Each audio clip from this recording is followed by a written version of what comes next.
In this video, we're going to talk about self-awareness, the third element of happiness. Know thyself. These are the words that were inscribed at the entrance of the Temple of Apollo in ancient Greece. Although we don't fully grasp it, right? We're asleep, and it's difficult to explain to people that they're living on autopilot. But it's our very comfort with this crazy world that we live in that makes our way of life seem normal. 90% of our lives are governed by habits and beliefs that we've held for decades. And we're controlled by these invisible, deeply held subconscious beliefs, and they exert absolute control over every aspect of our life. See, this video is about self-awareness. The life we live is the opposite of self-awareness. We're the opposite of that inscription on the Temple of Apollo. Know thyself. We're just opposite. We're living on autopilot, and we have no idea that it's even happening to us. See, things as small as our body language and our facial expressions, all the way up to the value we place on ourselves and our level of satisfaction with our lives, everything from the biggest factors of our life to the very smallest habits of our life, everything about us is under the control of our subconscious beliefs.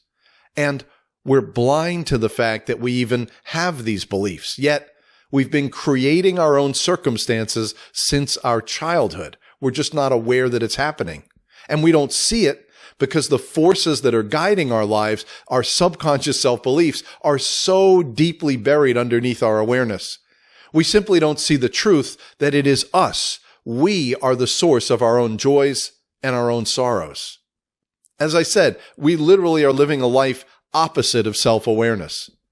So the mental training that I'm giving you here is designed to disrupt your subconscious beliefs and habits, to wake you up off autopilot, to kind of poke the bear. And the bear's sleeping, we're going to poke it and watch it react. We're going to create disruption. See, we've been asleep for so long with habits that are so deeply ingrained, we don't even know what it's like to live a different life. And when you poke a bear and he wakes up, he's all angry. That's what's going to happen to you when you start poking your old habits and your old beliefs. It's going to make you feel uncomfortable. And that's what we're doing in this mental training. We're making ourselves uncomfortable by thinking new thoughts. We're challenging everything we've ever believed. We're challenging all of our old habits. And frankly, this is why most people quit, because they don't enjoy the discomfort. They'd prefer to live their comfortable way of life. And you remember I told you earlier on, you'll see it for yourself. You'll see it in almost everybody you meet. Most people really do not want to change. They'd rather live the unhappy life they know now than take up the challenge to wake themselves up off autopilot.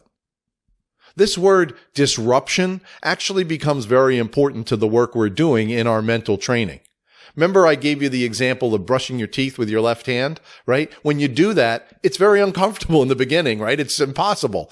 But if you continue for a few days and you keep doing it, pretty soon you're going to start to get the hang of it. And within about a week, it begins to feel almost normal. And if you keep doing the brushing your teeth with the left hand every day, within a month, you'll be able to brush with your left hand or your right hand. Why? Because your mind and body will have adapted to the new instructions you've given it. And I give you that example of brushing your teeth because I want you to understand how mental training actually feels. The first days are very difficult. They could be confusing because you're disrupting decades of old habits and beliefs. You're disrupting all of your patterns. And these old habits and beliefs, they don't want to go away, so they fight back, and that makes it uncomfortable. But within about a week, it begins to feel almost normal. And after a month of mental training, heck, the changes that you're creating, the new thoughts that you put in your mind now seem to be part of your life, and they're perfectly normal. Without disruption, you will never get off autopilot. You're just going to continue to cycle through the same experiences over and over and over again. It makes sense that we start to develop habits as we grow up because that allows us to keep our mind focused on the big things instead of having to worry about the little things. Unfortunately, as human beings, we never stop developing habits. And by the time we become adults, we have layers and layers and layers of habits. By the time you're hearing these words, you're so deeply ingrained in your habits, you don't even know you have habits. And that's what self-awareness is about. It's unpeeling, unpacking layer after layer after layer of the beliefs that you've been holding since you were a child. We live in a predictable pattern, but there are certain times in your life where you did experience great change. For example, if you get a new job and you show up for your first day at work, everything is strange. Everything's different. You've got to figure everything out from scratch. You don't even know where the bathroom is. Everything's new to you, so you need to start creating new routines. Your first day at a new school, you used to be at this school, you're at this school. All new people, all new ways of doing things. If you join a new club or a new group, everything is new and uncomfortable. Now, you've heard of the Navy SEALs and the Army Rangers, right? They are elite military units, and they take their mental training to the extreme. We don't go quite this far. In the Navy SEALs and the Army Rangers, the purpose of the training is to make you as uncomfortable as possible all the time. They try to eliminate any sense of normalcy, so eventually the mind becomes adapted to being uncomfortable all the time, and very, very few people can mentally adapt to this level of disruption. See, an Army Ranger who's sleeping in the rain and the mud, he knows that it's awful, but everything in his training is awful. See, they're actually trained to, they call it embrace the suck. They build a mindset that embraces discomfort and pain as normal. And that's really what we're doing with our mental training, except not quite to that degree. In particular, that's how we develop self-awareness. We constantly disrupt our own thoughts. Why would we want to create disruption in our own life?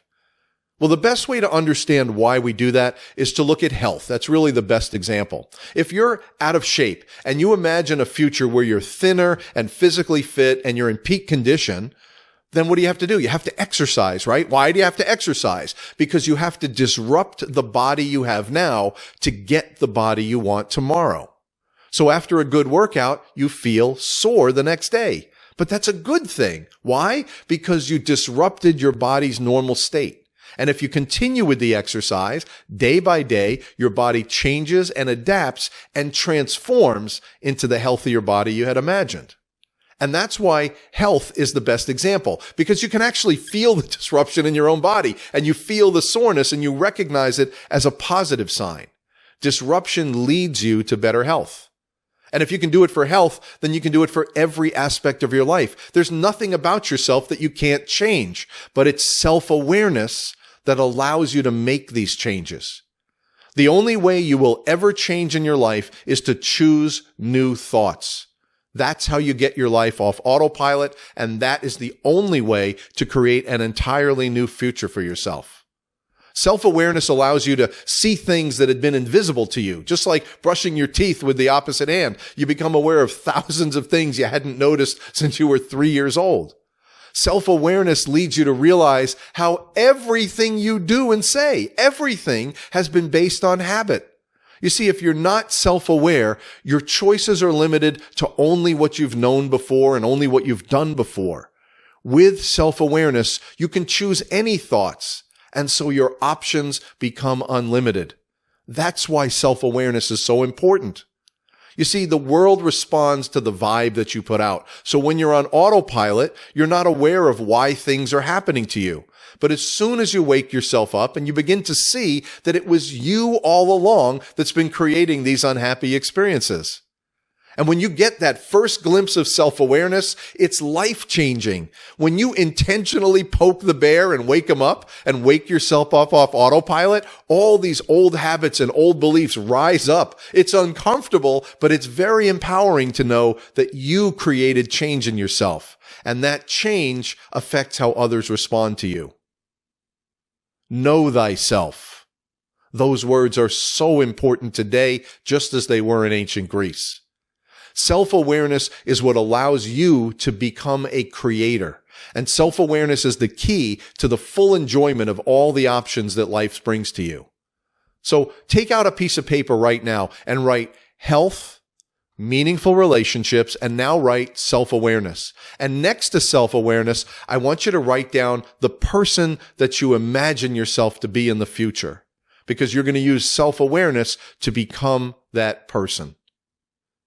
Here are some of the key points we covered in this lesson. We live on autopilot. 90% of our lives are governed by habits, thought patterns, and beliefs we've had for decades. The beliefs, habits, and forces that are governing our lives are held so deeply in our subconscious that we're not even aware that these forces exist. Change can only come with disruption. We create disruption in our lives by holding new thoughts in our mind and intentionally creating new habits. The disruption is uncomfortable, but like the soreness our body feels after a good workout, disruption is necessary to create a new life based on the new thoughts we've chosen. Most people quit this program because of the disruption and the discomfort with rapid change. But the key is to embrace the disruption. The more you wake yourself off autopilot, the more self-aware you become.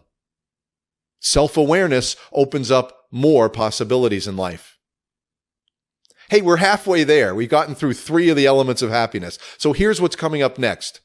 After you finish this course in happiness, if you're still hungry for more mental training, the next course is a deep dive into self-awareness. You're going to love that course. Well, truth is, you're actually going to feel a lot of disruption, but you're going to love the disruption, I promise. In the next video, before I get to element number 4, I'm actually going to share with you another mental structure that you can use to remind yourself throughout the day about happiness. The first mental structure was the happiness dial. The second was the happiness island with the 6 trees.